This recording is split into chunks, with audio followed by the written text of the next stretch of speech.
Teaching skills, पढ़ाने के तरीके। डियर फ्रेंड्स, अगर आपको अपना कोई स्कूल लाइफ या कॉलेज लाइफ का कोई फेवरेट टीचर याद है तो आपके उस फेवरेट टीचर्स में ऐसी क्या क्वालिटीज़ थी जिसकी वजह से वो आपके फेवरेट थे। उनके लेक्चर्स का आपको इंतज़ार रहता था, आप उनके लेक्चर्स को एंजॉय करते थे, अंडरस्टैंड करते थे। और इसी तरह कुछ लेक्चर्स ऐसे होते थे जिसमें आप बोर हो जाते थे, आपको नींद आ जाती थी।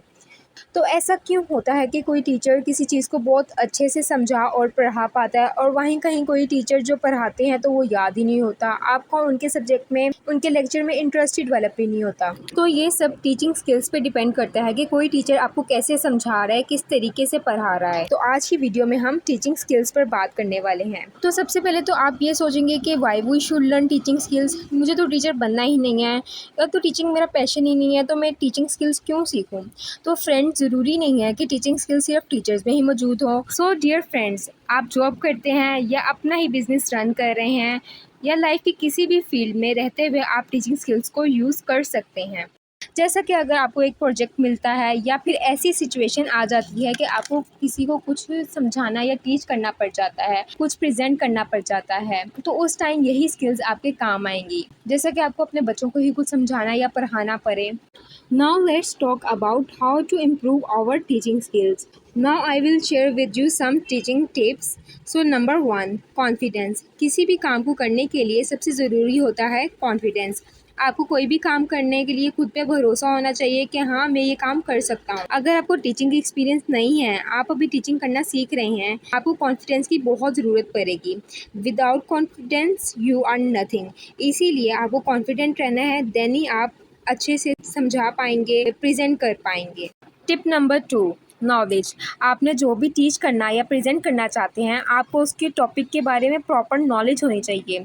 जब तक आपको खुद ही नहीं पता होगा तो आप दूसरों को कैसे बताएंगे, कैसे प्रेजेंट करेंगे। इसीलिए टीच करने से पहले टॉपिक के बारे में अगर आपको कहीं पे भी कोई डाउट है तो उसको आप पहले से ही क्लियर करके रखें, ताकि आप ऑडियंस के सवालों के जवाब दे सकें। और जितना ज़्यादा आपके पास नॉलेज होगा उतना ही आपका कॉन्फिडेंस इंक्रीज रहेगा, उतने ही अच्छे से आप लेक्चर डिलीवर करेंगे, उतने ही अच्छी आपकी प्रेजेंटेशन होगी। Now let's talk about tip number 3, practice. अगर आप इस फील्ड में बिगनर हैं और आप अपने प्रेजेंटेशन और लेक्चर को लेकर नर्वस हैं, तो उसे दूर करने का तरीका है प्रैक्टिस, प्रैक्टिस एंड प्रैक्टिस। आप लेक्चर या प्रेजेंटेशन देने से पहले घर पे ही उसकी प्रैक्टिस कर लें। सबसे बेस्ट मेथड है मिरर के सामने प्रैक्टिस कर सकते हैं आप जितनी ज़्यादा प्रैक्टिस करते जाएंगे उतने ज़्यादा आप इस फील्ड में एक्सपर्ट होते रहेंगे, उतने ही ज़्यादा आपका नॉलेज इंक्रीज होगा और उतना ही ज़्यादा आपका कॉन्फिडेंस इंक्रीज होगा। Now talk about tip number 4, explaining in simple words. So dear friends, अगर आप कुछ भी समझाने या प्रेजेंट करने लगते हैं तो आप उस टॉपिक को आसान से आसान अल्फाज में समझाने की कोशिश करनी है। आप जितना ईजी उस टॉपिक को बना सकते हैं ना, उस लेवल पे जाके आपने समझाना है। चाहे आप कॉलेज के स्टूडेंट्स को पढ़ा रहे हो या ऑफिस में आपको कोई बिजनेस मीटिंग ही क्यों ना चल रही हो, आपको सिंपल से सिंपल लैंग्वेज में ही एक्सप्लेन करना है। इस तरीके से आपने समझाना है कि जैसे कि आप किसी छोटे बच्चे को समझा रहे हो। इससे 90% चांसेस है कि जो आपकी ऑडियंस है वो आपको अंडरस्टैंड करेगी। Now let's talk about tip number 5, use visual aids. आप जब भी कुछ प्रेजेंट करने लगे या टीच करने लगे तो आपको ज़्यादा से ज़्यादा विजुअल्स, डायग्राम्स, पिक्चर्स और चार्ट्स को यूज़ करने की कोशिश करनी है, क्योंकि ह्यूमन माइंड पिक्चर्स और डायग्राम्स को बहुत ज़्यादा अट्रैक्ट करता है और उसको ज़्यादा जल्दी याद कर लेता है। तो इस तरह हम अपनी ऑडियंस को टॉपिक बहुत ज़्यादा जल्दी और अच्छे से समझा सकते हैं। सो डियर फ्रेंड्स, हमें अपने टॉपिक में जितना पॉसिबल हो सके विजुअल्स को यूज़ करना है।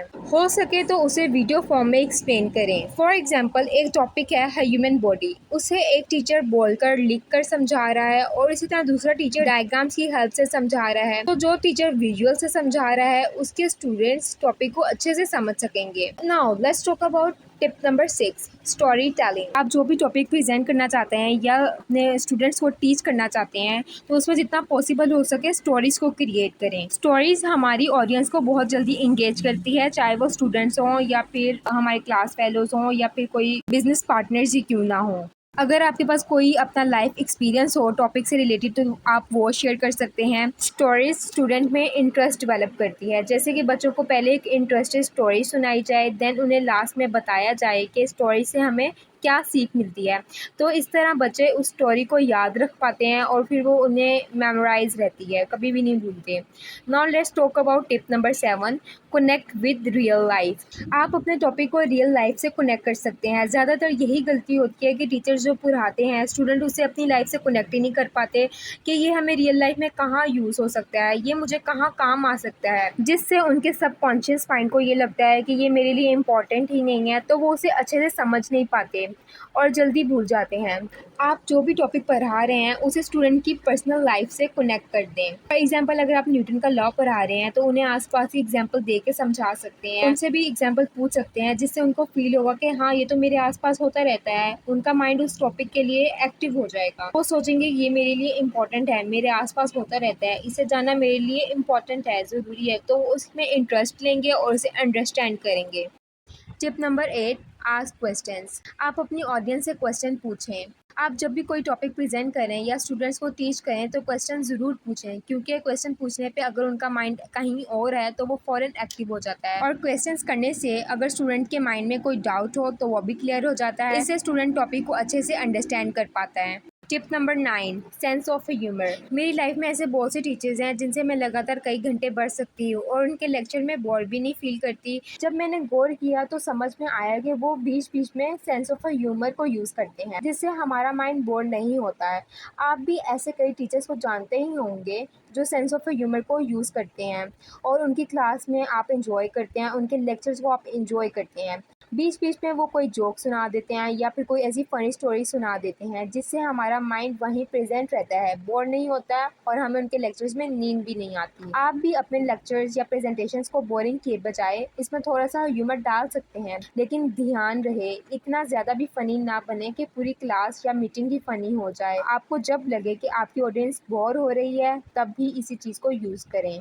Tip number 10, motivation. आप अपनी ऑडियंस, चाहे आप लेक्चर दे रहे हैं या प्रेजेंटेशन, आप सामने वाले को मोटिवेट कर सकते हैं ताकि वो आपकी बातों में इंटरेस्टेड रहे। आप जो उनको समझाना चाह रहे हैं, आप जो उनसे करवाना चाह रहे हैं वो उसको करने के लिए तैयार हो जाएं। जैसे अगर आप स्टूडेंट्स को टीच कर रहे हैं तो आप उन्हें मोटिवेट कर सकते हैं कि अगर आप अच्छे से पढ़ाई करेंगे तो आप क्या हासिल कर सकते हैं, आप क्या बन सकते हैं। इस तरह आप उनकी लाइफ को बेटर बना सकते हैं, जिससे वो पढ़ने के लिए मोटिवेट होंगे और अच्छे से फोकस भी करेंगे। इसी तरह अगर आप सेल्समैन की टीम्स को ट्रेनिंग दे रहे हैं तो उन्हें ज़्यादा से ज़्यादा सेल्स करने के लिए मोटिवेट कर सकते हैं कि अगर आप इतनी सेल्स करेंगे तो आपको इतना प्रॉफिट होगा और आपकी इतनी सैलरीज इंक्रीज होगी। Tip number 11, making notes. आप अपनी ऑडियंस को नोट्स बनाने का कह सकते हैं। आपके टॉपिक्स के जो भी मेन हेडिंग्स हैं उनके मेन पॉइंट्स को नोट कर सकते हैं। अगर स्टूडेंट्स हैं इस तरह उनकी राइटिंग स्किल्स भी इम्प्रूव होंगी और साथ ही लिखने से उनको याद भी जल्दी हो जाएगा और वो अच्छे से समझ भी पाएंगे। अगर इसी तरह बिजनेस पर्पस की प्रेजेंटेशन दे रहे हैं तो आप उनसे प्रोजेक्ट बनवा सकते हैं। इस तरह उनका इस टॉपिक में इंटरेस्ट डेवलप होता रहेगा और फिर वो उस पर रिसर्च करेंगे, उस टॉपिक को रीड करेंगे, जिससे ज़्यादा से ज़्यादा वो उस चीज़ को समझ पाएंगे और उसमें एक्टिव रहेंगे। Tip number 12, speaking for reading. अगर आप टीचर हैं, आप ऐसे सब्जेक्ट को टीच कर रहे हैं जिसमें बहुत ज़्यादा थ्योरीज हैं, जैसे कि सोशल साइंस, हिस्ट्री का आप कोई टॉपिक पढ़ा रहे हैं, तो आप स्टूडेंट्स को रीडिंग करने के लिए कह सकते हैं। आप खुद पढ़ने के बजाय स्टूडेंट से रीडिंग करवाएं। अगर आप प्रेजेंटेशन दे रहे हैं तो आप सामने वाले से पूछ सकते हैं कि आपको इस टॉपिक के बारे में क्या सोचते हैं। इससे ऑडियंस की अटेंशन उस टॉपिक पर बनी रहेगी। Tip number 13, homework. आप जो स्टूडेंट्स को क्लास में पढ़ाते हैं उससे रिलेटेड क्वेश्चंस आप होमवर्क में दे सकते हैं या कोई प्रोजेक्ट दे सकते हैं जो वो घर से करके लाएंगे, जिससे उनका टॉपिक में इंटरेस्ट डेवलप होगा और वो उस टास्क को कंप्लीट करेंगे। होमवर्क करने से स्टूडेंट टॉपिक को अच्छे से अंडरस्टैंड करेंगे और उनकी प्रैक्टिस भी हो जाएगी। Tip number 14, experiment. अगर आप ऐसे टॉपिक को पढ़ा रहे हैं जिसमें एक्सपेरिमेंट या प्रैक्टिकल किए जा सकते हैं तो उन्हें ज़रूर कीजिए, क्योंकि प्रैक्टिकल करने से हमारा माइंड ज़्यादा अच्छे से समझता है और याद रख पाता है। जैसे आप केमिस्ट्री में कुछ पढ़ा रहे हैं, अगर पॉसिबल है तो लाइव उनके सामने उनको करके दिखाएं कि एक्चुअली में ये होता है या नहीं। इसी तरह अगर आप बायोलॉजी का कोई टॉपिक पढ़ा रहे हैं तो उसमें छोटे छोटे पार्टिकल्स, सेल्स, ऑर्गेनिजम्स के बारे में पढ़ रहे हैं तो उन्हें माइक्रोस्कोप में दिखाया जा सकता है कि वो कैसे दिखते हैं, कैसे होते हैं। जितना ज़्यादा आप एक्सपेरिमेंट, प्रैक्टिकल्स करेंगे उतना ज़्यादा स्टूडेंट्स को अच्छे से समझ आएगी। आप फिजिक्स, मैथ, सोशल साइंसेज में भी इसी तरह प्रैक्टिकल्स के थ्रू अच्छे से समझा सकते हैं। इस तरह उनको पढ़ाई में इंटरेस्ट और अट्रैक्शन इतनी ज़्यादा हो जाएगी कि वो आपकी क्लासेस लेक्चर्स को कभी मिस नहीं करेंगे।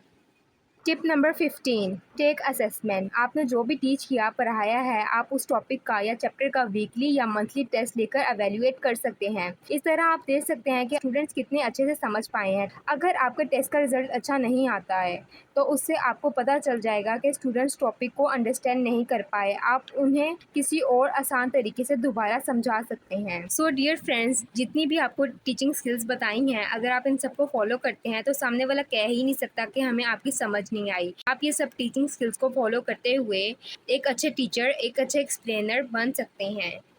Thank you for watching. Don't forget to subscribe and hit the bell icon. See you next time. Till then, take care. Allah Hafiz.